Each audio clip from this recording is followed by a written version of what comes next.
A group working to decriminalize marijuana in San Marcos is using 420 as a peg to get people to sign their petition. Now, if they get enough signatures, voters in San Marcos could see it on the ballots come November. It is April 20th. People in the city of Austin are voting on something similar next month. KXAN's Grace Reeder joining us live in the newsroom to explain the differences between these petitions and how this could impact the jail in Hays County. Grace? Well, here in Austin, the police department already is not charging people, but it works a little different in San Marcos right now. They operate under a cite and release model, which means people there are more often than not given a citation and released instead of being put in jail. It is up to an officer's discretion, though, and the group behind this decriminalization effort, Mano Amiga, says they don't think people should be cited for having small amounts of pot at all. We also reached out to city and county leaders along with law enforcement about this. Councilmember Maxfield Baker said he definitely supports this and that even if Mano Amiga doesn't get enough signatures this go around, he is also pursuing options through city council. But when the council talked about this earlier this year, not everybody was on board. I could give two whatever about marijuana one way or another, but I don't want to go against what is the current state law.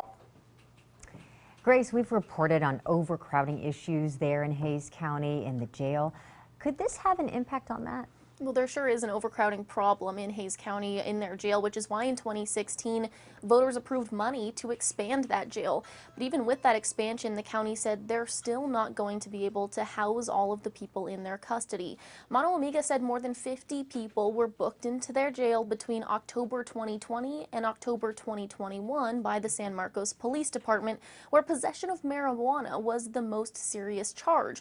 And while San Marcos police used the cite and release model, that's not the case for other parts of Hays County, and a large number of people in the jail are charged with possession of marijuana.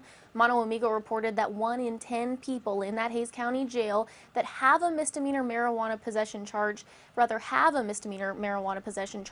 and for a quarter of those people, that's the only charge that they have.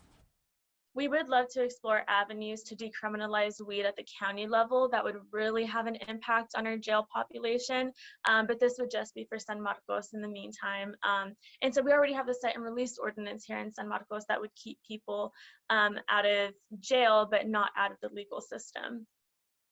Mano Amiga roughly 2/3 of the way to getting all of the signatures it needs for its petition to be filed. Their deadline is in 6 weeks.